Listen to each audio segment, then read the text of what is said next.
You're listening to Hashtag No Filter with Zack Peter. That's me, your naturally platinum blonde pop culture connoisseur. I'm the reality TV junkie, self-improvement addict, and host with only the hottest tea spilled fresh weekly. For more hot takes, go and give me a follow at Just Plain Zack, because I always keep it funny and I always keep it cute. And if you're like me and you want to stay up to date with the latest reality tea, go and give us a follow at No Filter with Zack on the Instagram, or you can always join our private Facebook group.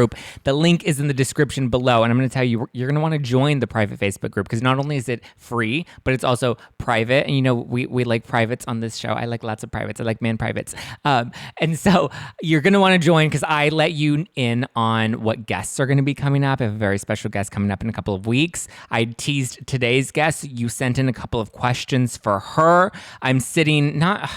I miss saying sitting in studio, but I'm sitting in my apartment studio sipping on some blondies because I am a naturally platinum blonde, and I figured I want to bring back the drink of the week. So this week's drink of the week I figured was going to be a little blondies bubble. I'm drinking the lemon lime flavor, which Jenny McCarthy sent to me, and I love it. It's delicious. It's available at Rite Aid, and I'm going to get drunk on it tonight because it's Sunday, even though you're listening to this on Wednesday, but I'm going to get lit today. I'm probably going to have a margarita after this. Let's be real. But the blondies are a perfect pregame. All right. Well, I'm super excited to have on today's badass because she always keeps it real. She kept it real when I asked her about the Girardis. And today she's going to be giving me her unfiltered dish on Jen Shah. Here to answer all of our burning legal questions, please welcome back Emily D. Baker. I'm so happy to be here. Thank you for having me back. Can you believe it? We talked right before everything popped off. I know. It's just wild. I know. Wild. And I can't wait to talk. I can't wait to catch up and talk Jen Shah. Like, what is even happening? We thought the Girardi stuff was like insane. And then Jen Shah goes and gets arrested. And it was like, oh, well, now I need to have Emily back because we need to break this down because I have so many questions. And my personal take on it is this is probably the worst of the housewives' legal issues we've seen so far. Because with Teresa, she was just a little bit of a ding dong and her husband was the real crook. With Erika, her husband's the real crook, and she can easily play the innocent wife that kept her head in the sand, who probably doesn't have much of a moral compass now based off of her thirsty Instagram posts. But Jen Shah is like looking like a mastermind in this scheme. And so I'm curious as to well, actually, let me get your initial reaction when this all sort of broke. Was it like, oh my God, this is another big Girardi scandal? Or did you think that there was like an inch of innocence here? I was actually kind of shook when this all went down. I mean, I had been live streaming and I got off stream and my phone and my DMs, I'm sure yours were too, like everything was just blowing up. It's like, oh my God, they're filming and they're arresting Jen Shah. And I hopped onto Clubhouse into one of the Bravo rooms to hear what everybody had to say because the Bravo watchers had all the tea on what was going on with production. And I was pulling up the indictment and the AUSA's press release. The thing about the feds is they don't play. And so I was a criminal prosecutor in Los Angeles. I was a deputy district attorney. That's on the county prosecution level. Yes, LA is one of the biggest ones. Yes, they do a lot of celebrity cases. The feds are a whole different ball game. And we would get cases at the DA's office that the feds didn't want because they weren't enough of a slam dunk with the bow on video, like chef's kiss, walk it through to trial. So that's how they roll. They don't bring indictments that they think they are likely to lose. And that tends to be their standards. So when a filing standard is beyond a reasonable doubt, the feds take that plus. They have unlimited resources to investigate these things. And we know that this is a fairly substantial investigation because once we got into it, this is not just Jen Shah and Stuart Smith. There are 10 other defendants who were arrested in November 2019. And the timing on all of this is very interesting. Okay, so talk to me. Let's go back to November 2019, which was around the same time when we had the announcement for Real Housewives of Salt Lake City at BravoCon. So explain to me what happened around that time, because when I was looking at your analysis of it, it looks like she knew that these people that she was connected to were going under. So going onto a reality show, knowing that you could potentially be pulled into this, even if it was as, being charged criminally or just as a witness, she had to have known something was going to be coming up on her. So talk me through what happened in November of 2019. Absolutely. So that document was unsealed. So what happened with both of these indictments? So the 2019 one is the underlying indictment. That's what I'm calling it. It's the first one. And then the Jen Shah indictment is the 2021 indictment. What happened with both of these is that they went to grand jury. That means the prosecution put together almost a mini trial, but no defense attorneys. And they present everything to the grand jury and are like, hey, peeps, this is what's up. And then the peeps go, yeah, that sounds like enough to charge them with these crimes. So it's a lower standard than a criminal trial, but it's indicted through grand jury. So evidence been presented. That means that the investigation, by the time they take it to grand jury, is pretty well done. They're not anticipating to get a lot more except what they get in an arrest and a search because of an arrest. So November 2019, 10 individuals are arrested. They're alleged to be the ones running sales floors. Jen Shah and Stuart Smith are alleged to be the individuals bringing in leads and providing the leads to these sales floors. So these are the call centers, if you will, that are selling people on the alleged fraudulent business opportunities, as they're calling it. Okay, so then are these other people the ones that were the ones committing the scheme, and Jen Shah was basically just feeding them the leads? That's what it seems like from everything that I've read. They're the ones that are on the phone selling the people the business opportunities that the government is alleging were not legitimate business opportunities, that were fraudulent business opportunities. Jen was the one bringing in the people. And according to the indictment, she and Stuart Smith were deciding which of these sales floors, because they're multiple in different states, which business opportunity the different leads were going to. So she's placing people with the sales and then receiving a cut of whatever's sold. So if somebody sold $10,000 worth of business opportunity, business, she's getting a cut of that. And that is going into the offshore accounts as alleged in her indictment. So then this picture that we have of her being the mastermind behind the scheme, is that accurate, or is that us just wanting to play it up and really these other people that are involved are more of the masterminds and she's just kind of one of the links? So as I see it, there's no selling anybody anything if there's no one to sell. So if you're the one that's, baiting the hook and the others are just reeling it in, I don't see her as less culpable. We don't have the full weight of the scheme on the indictments. They indict on a minimal amount of information. I'm sure more will come out. But what was key to me is listening in on the arraignment. The AUSA said to the court, these are two at the top of this scheme. What we also know from the timing of this indictment is that they didn't have enough to link her to it in 2019, or she would have been indicted with everybody else. We also know that 4 people have now pled. I imagine some of those people helped, and this is my speculation as a former prosecutor, I imagine some of those people helped close those loops for the government, because in the press release, the commissioner for NYPD said this brings this scheme to an end. So Jen and Stuart Smith were the last pieces they were trying to get. But what I know from my work is it's generally easier to find the low-level people that are doing the things and harder to get up the chain to the higher level people. And so the timing of it is suspicious to me. The fact that they couldn't get her in 2019 because she was not the one running the sales floors. But as far as culpability goes, I can see these other defendants going, look, we're just making the phone calls. She's the one bringing in the people.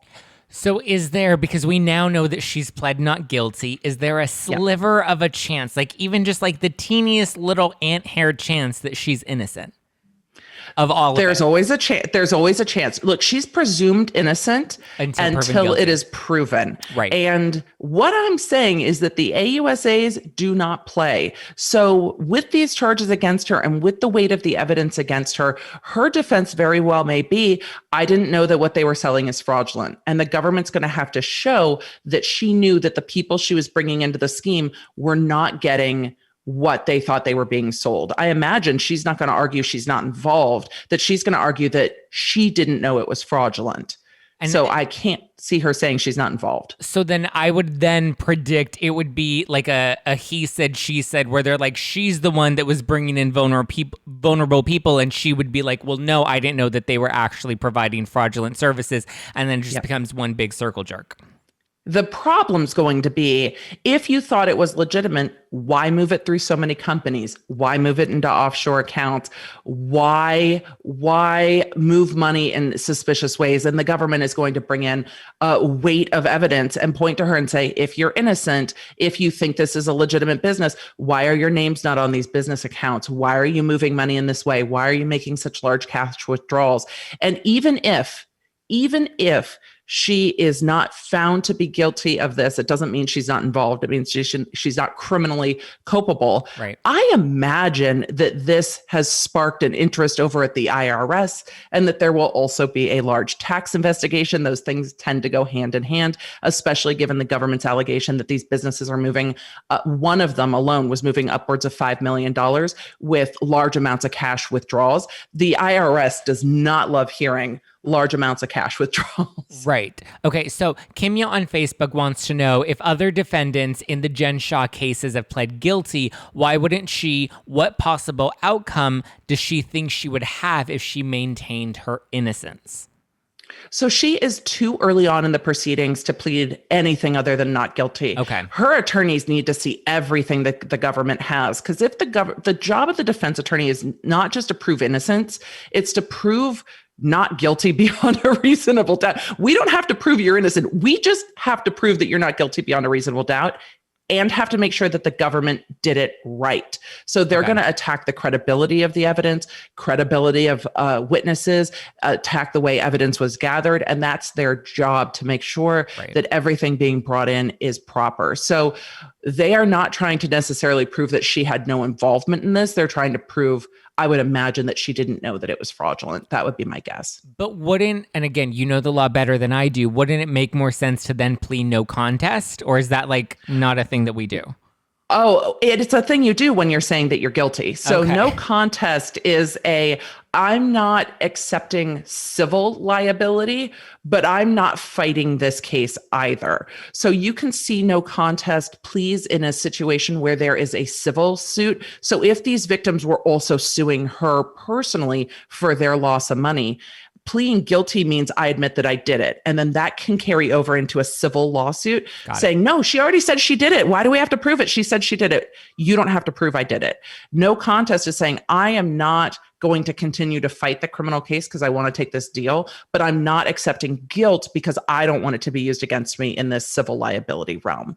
And that's where you would see no contest. And you wouldn't expect that at arraignment because her defense hasn't seen all of the evidence. And I imagine there are terabytes of evidence that the defense is going to have to go through, turned over from the government, because this is going to be highly digital, highly document based. And they've also seized all her electronics and are still doing forensics on those when she was arrested. So there's nothing to do other than plead not guilty, and her defense attorneys start plowing through the discovery. So one thing that I did find interesting was the timing of when everyone else was being investigated and when the alleged money laundering had stopped, because it was around the same time, which was also around the same time that they announced Real Housewives of Salt Lake City. And I believe casting had already been done at that point because filming was only the end of 2019, early 2020, and it was supposed to premiere in like Q1 or Q2 of 2020, but ended up getting delayed because of the whole COVID pandemic world global shutdown. So she was already cast on the show and she was already set to film if they hadn't begun filming at that point. Can you explain the money laundering situation, the alleged, what shore accounts she had and when and why that you think that stopped? So I can just go by what's in these two indictments, but it was very interesting to me that in the Jen Shah and Stuart Smith indictment, they alleged the telemarketing scheme through March of 2021, but they only alleged the conspiracy with money laundering through 2019 when these other defendants were arrested. So that shows me that the government's acknowledging that something changed when these other defendants were arrested. I imagine what changed is the cut she was getting from them and moving it through these different bank accounts. And so she knew that there was a change in circumstance based on these two documents and how I'm interpreting them. But I think it's why we saw her unraveling on the show a bit. With the money laundering, the government's alleging that transactions were made in a way to avoid detection of or reporting of the transactions, that there were offshore accounts, that the businesses were put into untraceable names. So there were different LLCs put in different names. They didn't allege all of the offshore accounts, but in the underlying indictment, there's over 10 different accounts attached to different businesses. So she's being connected to all of that. And we might see more business entities brought up, but that's in the forfeiture aspect. So the government's trying to get the funds out of those businesses. So could it be possible then that the alleged money laundering stopped because the cash flow from those companies had then stopped?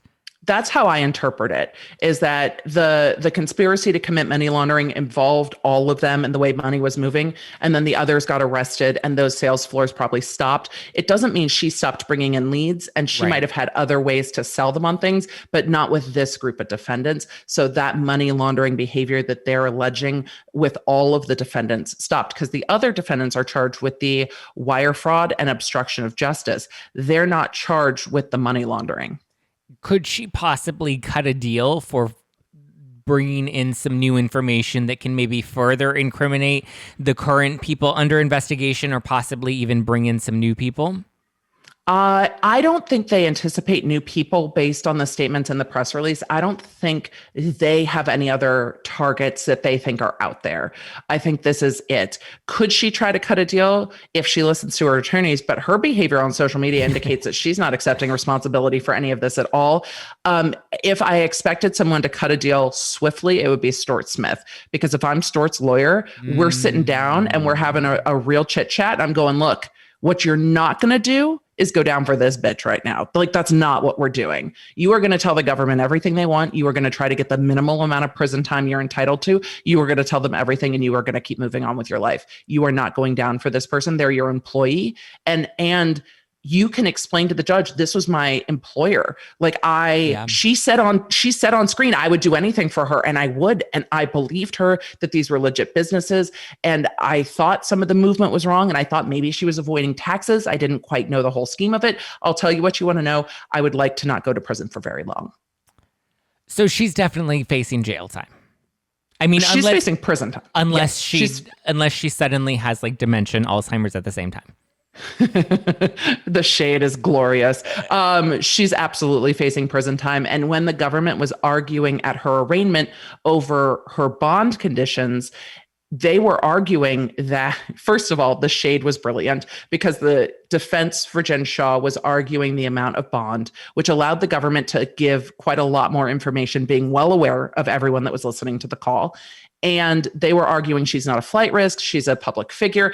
And the government attorney, the AUSA, was like, well, we don't know how long she'll be a public figure for. Like, she's really essentially saying she's really not that big of a deal. And she is facing substantial prison time. And the judge did find her to be a flight risk, issued the $1 million bond with the $250,000 in cash or other assets, and 2 other signatories. And those signatories are going to have to present themselves to the government to be interviewed, to present their financial documents. And those people are financially on the hook if Jen doesn't show up either to court dates or to turn herself in if she's sentenced.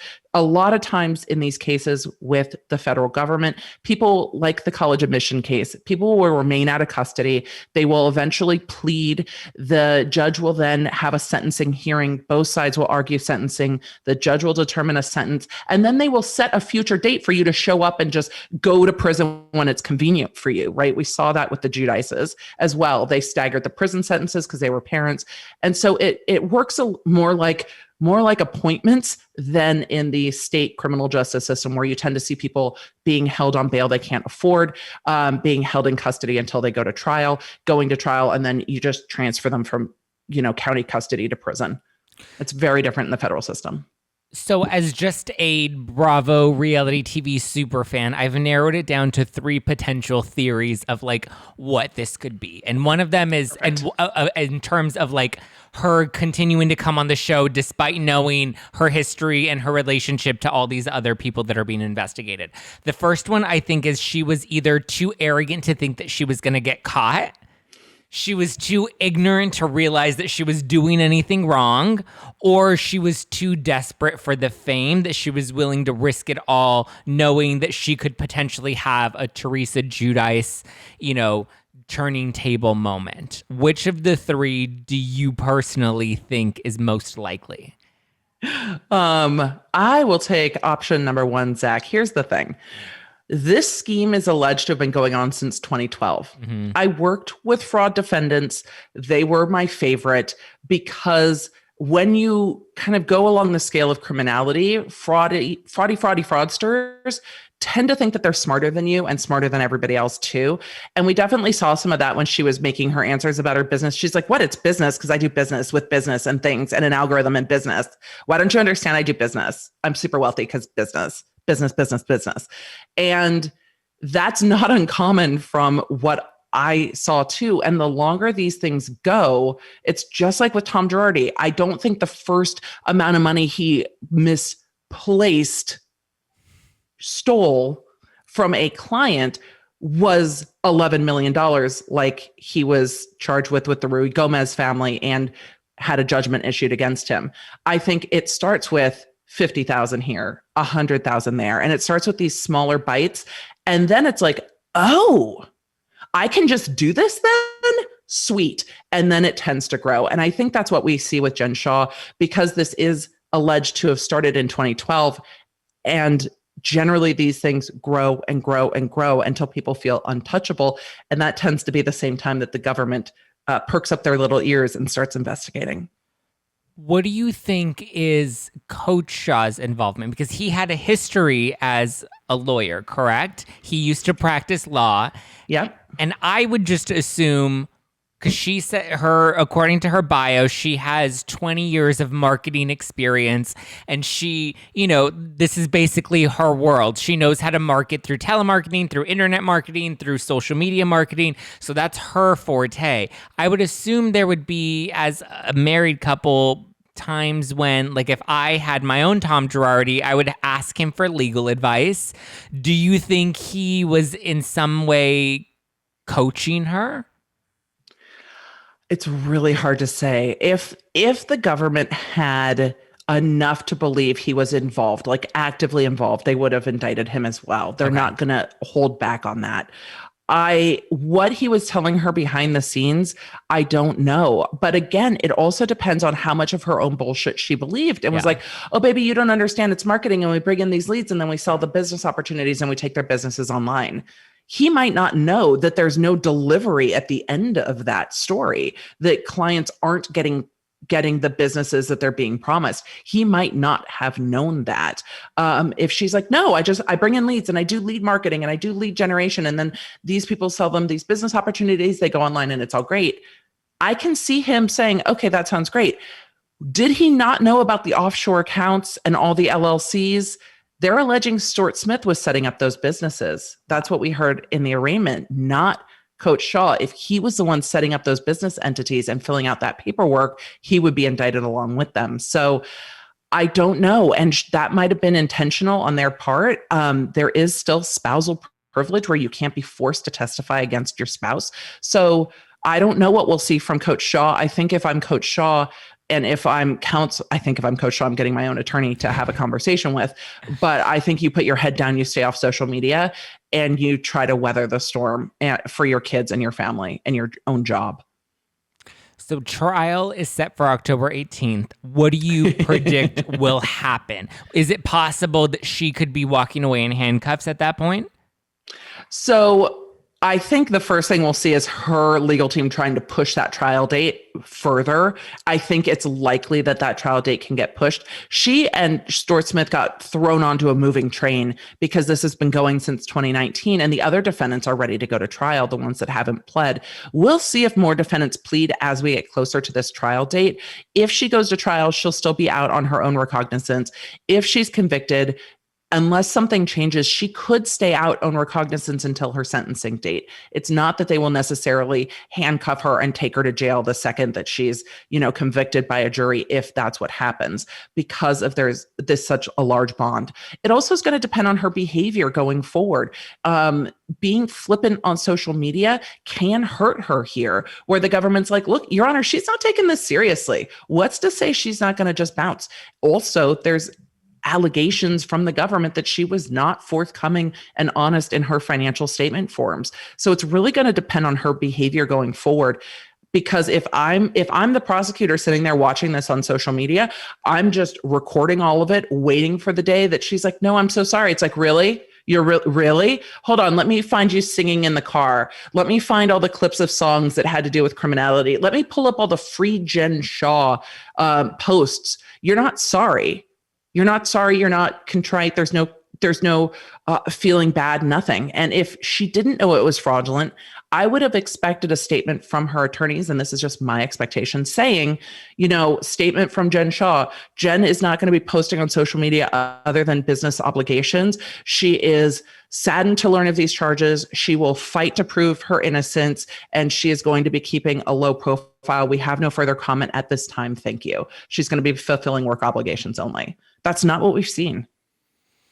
It's wild how much, we saw it with Erika, and that was wild, but at least with Erika, she divorced Tom. Like, I don't get it. I don't like it, but at least with her, she's, post filing for divorce. She's claiming that she had no, awareness of what was going on. Whereas with Jen Shah, like, she was arrested, and Bravo's, right, I'm sure, going to exploit this. So there's a good chance we're not going to see her go to prison in production for season 2. And there's probably a good chance that she'll be around to film the reunion for season 2. I would imagine so. I don't know when they film those. Whether that's a smart thing to do is a whole different conversation. Yeah. And whether Bravo will want to do that, I will be fascinated. And then I feel guilty. Like, it's giving me I am internally, same with Erika, I'm internally torn about, do I continue to put my attention to this? With Erika, it doesn't feel as gross, though her social media posts feel gross to me. But with Jen Shah, do I continue to put my attention towards this woman who's got such serious allegations against her? And there are victim families out there having to watch this and watch her just live her best life with the devastation that comes with being a victim of financial crime. And it's the same way I feel about the Girardi victims who were former clients. They're sitting here watching all of this play out after their lives have been turned upside down. And it hurts my heart for them. Yeah. Erika's postings beyond the stuff that's obligated, like the Fenty posts and stuff that are clearly business obligations, just don't sit well with me. But I also understand she's like, I've got a personal brand. I am not getting any money out of anything coming from this marriage with Tom. I'm going to have to fight to survive and make my money and fight for my place on Housewives, because I don't know where does Erika going to get another job after that? Like, she needs to Teresa Giudice this shit, write a couple more books, and find a way to continue making this her career. With Jen Shah, I feel differently. She is facing substantial prison time. She's going to probably face substantial restitution, and her continuing to flaunt wealth is going to be used against her in court. I would envision Bravo keeps her for season 2. I don't know if they would keep her for a third season. Well, I imagine she's going to go to prison when there's a third season. Yeah. I can't see... But based on the allegations, I can't see her getting out of this. Right. I could see her trying to cut a deal for less prison time, but I could also see her going to trial and being like, this is my moment, and thinking it's Legally Blonde, where she's going to like sit there as the beautiful defendant and just, have her moment and just be like, take care of me, Elle. Like, I can see it. I can see all of it. I also see, because like you look at the Teresa Giudice situation where she got to have a comeback moment. She got to write a book. She had her $1 million contract waiting for her when she got out of prison. Or Yep. you even see like Amber Portwood on MTV's Teen Mom, where she had her domestic violence issues and she voluntarily went to prison, and she came out and the cameras were ready following her. But I just feel like this is so much deeper, and I share those same feelings of like guilt of like, do I want to give them this attention? Do I want to give them? But then at the same time, it's like, well, how many of us are watching the Jeffrey Dahmer documentaries on Netflix? It's like sensationalism and controversy are just, it's entertainment for us. Unfortunately, that's our culture. And is Bravo going to continue to exploit that? There's a good chance that they will. And there's a good chance that they will because they know that we're going to watch it. I think if Jen Shah is convicted at trial, pleads guilty, depending on how she spins it, there might just be a lot of disgust with it and be like, yeah, I'll watch season 2, but then we're done. Yeah. Maybe give her an hour, like Life After Prison, where she sits down with Teresa and has a conversation about what it was like for them. But I can't see them bringing her back on Housewives. No, not and a full time. If she has a substantial amount of restitution to pay, and we know that she's working and that money's going to the victims' families, I feel better about watching it, knowing, hey, you're paying restitution and you still need to make money. I get it. Can I support that? No. But will I watch? Probably. Yeah, I probably will. I want to see the FBI pull over the van with the ladies trying to go on the girls' trip. Like, I want to see it. Yeah. Well, and think about it, like the money. I feel horrible. The money that Teresa made from her book deals and from Housewives, that had to go back to paying off the debt from, defrauding all of the lenders and the banks. Yep. And, like that money, yes, went to them, but it wasn't to go to them to have this glamorous lifestyle. Like Teresa had to work 10 times harder to pay everything off and to provide for her girls. Yep.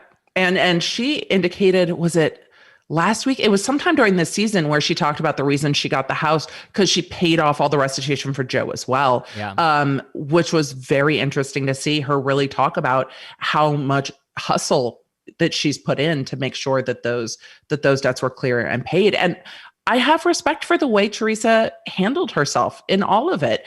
The allegations weren't great.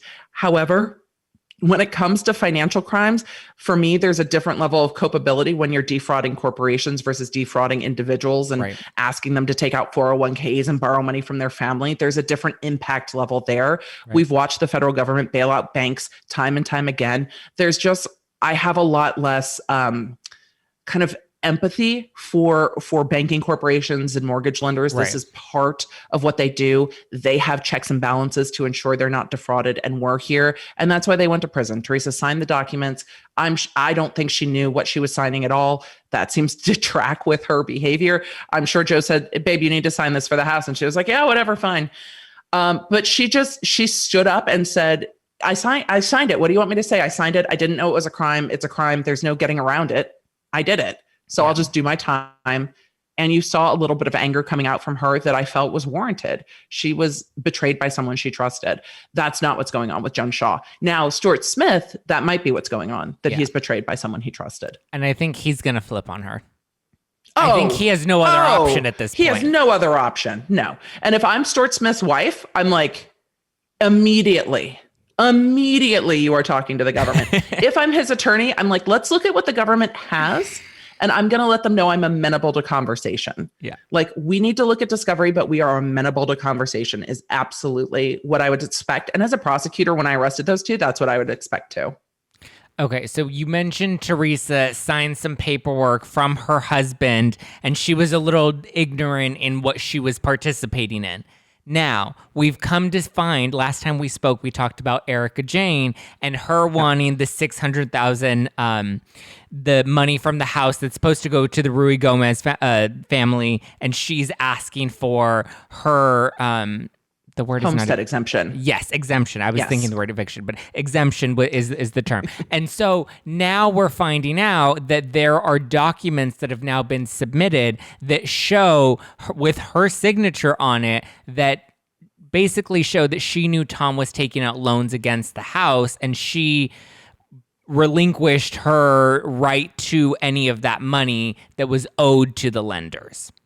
That's right. And the signatures are very odd to me. They're not, the two signatures together are not consistent. Right. And what this is, so the bankruptcy trustee is trying to compromise with the Ruy Gomez family. These are clients of Tom. They were injured in the PG&E explosion.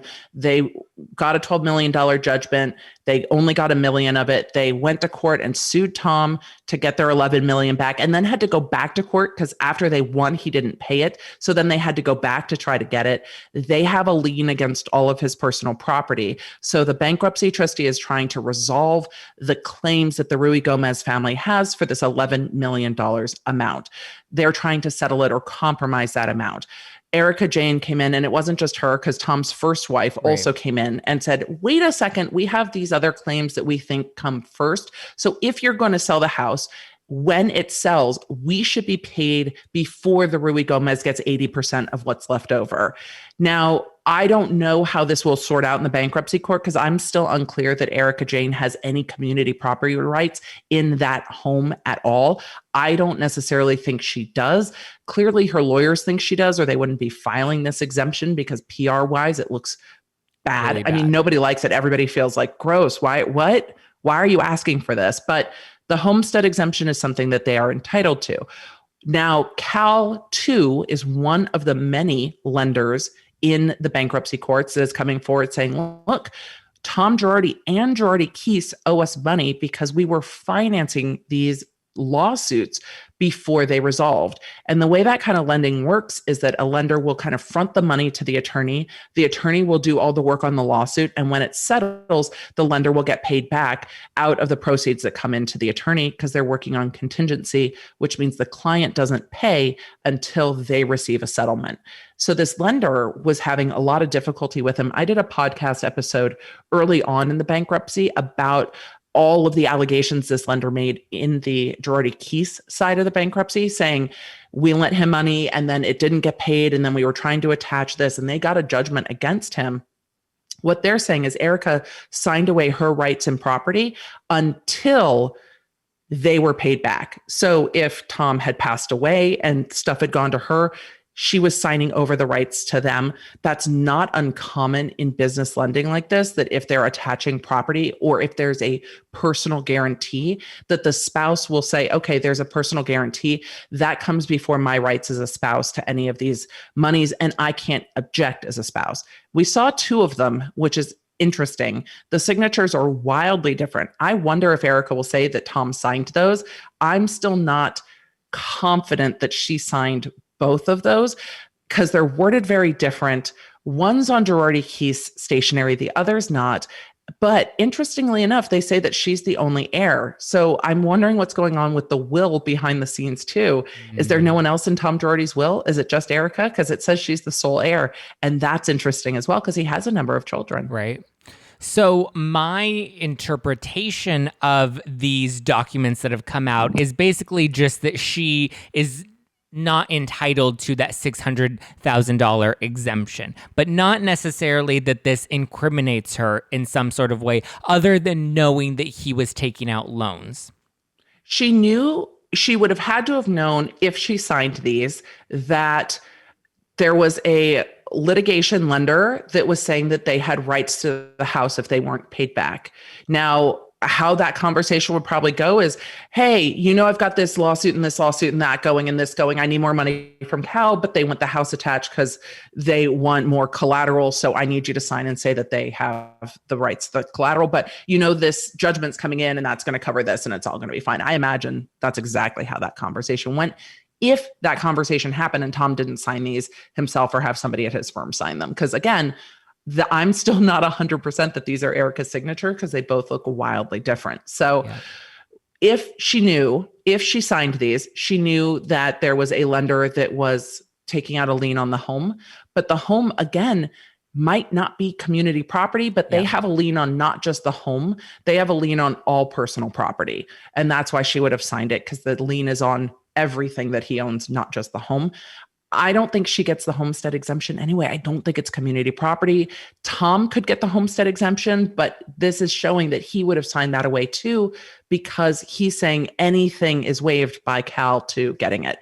This is going to be very interesting to see how the court decides it and to see if Erika responds to this at all. I think that'll be very telling. I think people, if anybody has gotten a book signed by Erika Jayne at one of her book signings and you have a signature in that book, I think you need to send me a photo of it in the DMs so we can compare these signatures and see which one she likely signed. But so basically, because people kept sending this to me and they're like, she knew everything. You see, she's just as crooked as he was. And for me, I was kind of like, this doesn't really, because you also watch the show and you see that with her housewife's contract, he told her, she had him look it over and he's like, just sign it. And then she tried to give it to Bravo and they're like, no, you need to have a lawyer look this over. And so like, she admitted on the show, she wasn't really reading documents. Like she trusted Tom to sign whatever she needed to sign. So she could play dumb like Teresa Giudice in this case. I mean, I'm sure that if he asked her to sign it, it's like, hey, this is a work thing. If something happens to me, they're just going to get paid first, but don't even worry about it because they're going to get paid out of this thing that's coming down the line. I'm sure it was all the same kind of fast talk he did to the lenders. Yeah. It's very telling to me that neither of these signatures are notarized. I have no idea why a lender that's on the hook with Tom Girardi for $8 million, that's already having issues with him paying, wouldn't have the signatures of the spouse notarized. The other stuff is notarized. I've seen other documents that she has signed online notarized by the exact same notary that either worked with their law firm, which is not uncommon or unusual.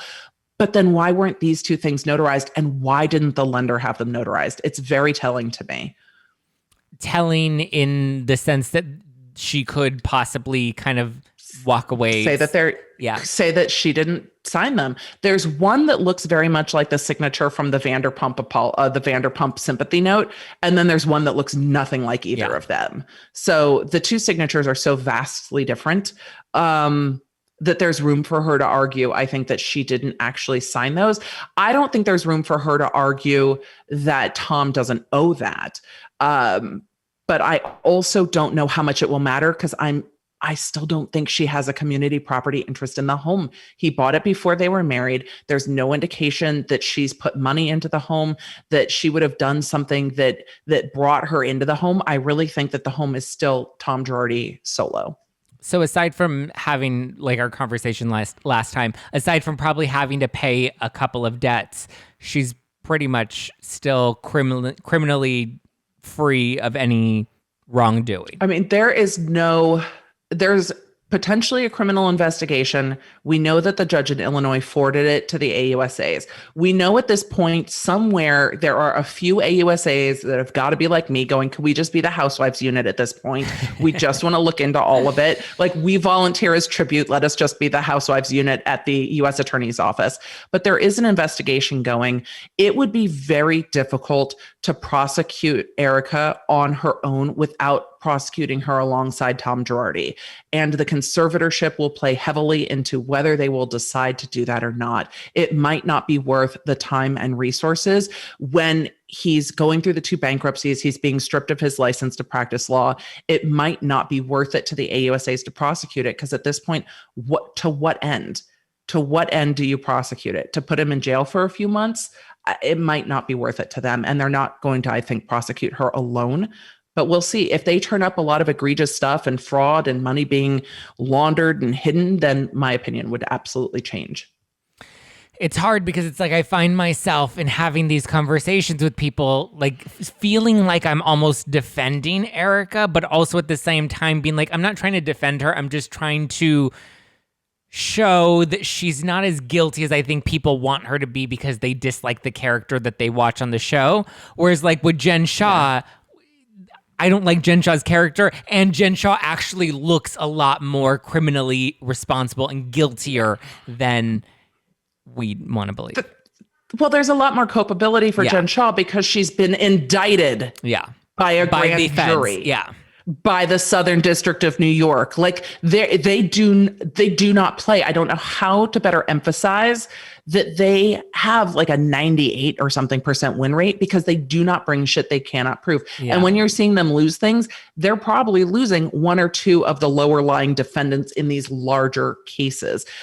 But with Erika, there is nothing yet in the public that says this thing proves that Erika knew everything Tom was doing. Yeah. This one thing proves that she knew that that money was coming from clients who weren't being paid. I don't know if she knew about the Rui Gomez settlements. And it makes it hard for me to say she should have known when even the state bar was doing nothing. Yeah. There was no consequence to Tom. There were suits against him by former clients. A lot of them ended up aging out for statute of limitations, but there was no actual consequence that stuck. He's still having Joe Biden, hosting breakfasts and still in good standing with the governor of California.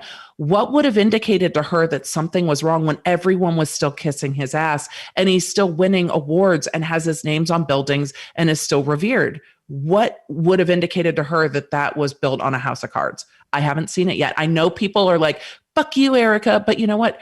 Her Instagram posts are completely tasteless. Yeah. And they annoy the shit out of me. That does not mean she knew what was going on. And if I see something where I can go, you knew, this shows me that you knew, I will be the first one to be like, this shows me that you knew. I agree.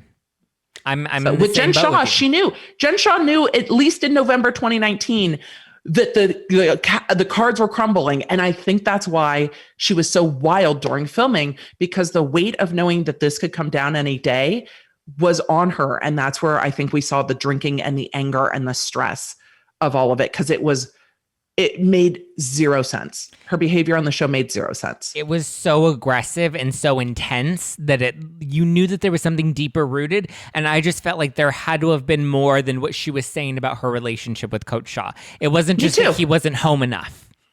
I thought it was, I thought what we were seeing was a marriage that was like, they were on the cusp of getting divorced and she got the show and she was like, you have to be with me for the show. Yeah. Like, I'm not going to be one of these other housewives getting on the show and getting divorced and trying to keep that perfect life facade together. I thought the Coach Shah thing was what was trying to keep the perfect life facade together. I didn't realize it was going to be a, conspiracy to commit wire fraud and conspiracy to commit money laundering scheme that was months away from falling down on her head. I know. Well, I guess it's wild. We're going to see the next season of Real Housewives of Beverly Hills and the next season of Real Housewives of Salt Lake City. I'm going to be watching. I know you're going to be watching. I need to go back. I'm going to be going back and rewatching Salt Lake City. Yeah. And keeping a different eye on behavior with all this new information. But I'm going to be watching these next seasons like week by week with a notepad going, okay, well, what do we know and what are we seeing? Notes. I'm going to have the magnifying glass ready. I'm going to be ready. I'm not just going to watch it mindlessly while cooking dinner. I'm going to be screenshotting and all of it. Yeah.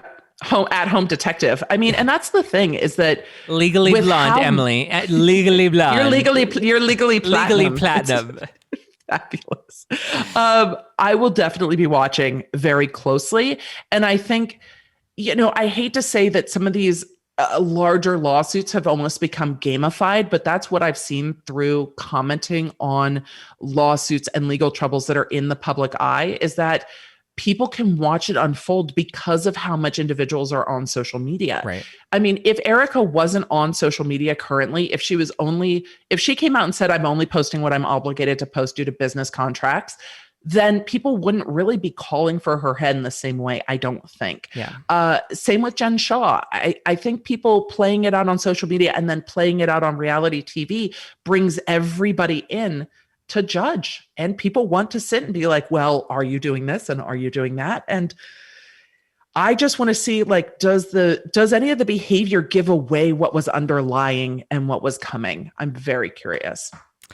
Well, we'll see. We will see. Thank you, Emily. Bravo is going to be gagging over these ratings. Andy Cohen's just going to be like, I can't believe she did this. But more also, criminals. No. I can't believe she did this. Yeah, I mean, at what point does this become Mob Wives? Like, that should be the all-star show, is like the Housewives Mob Wives. Can I mean, Luann could get in there. I mean, hers was Tinsley. Pretty low level, but Luann could get in there. You've got enough people that have had stuff going on that almost one in each franchise that have had some kind of legal troubles. Yep.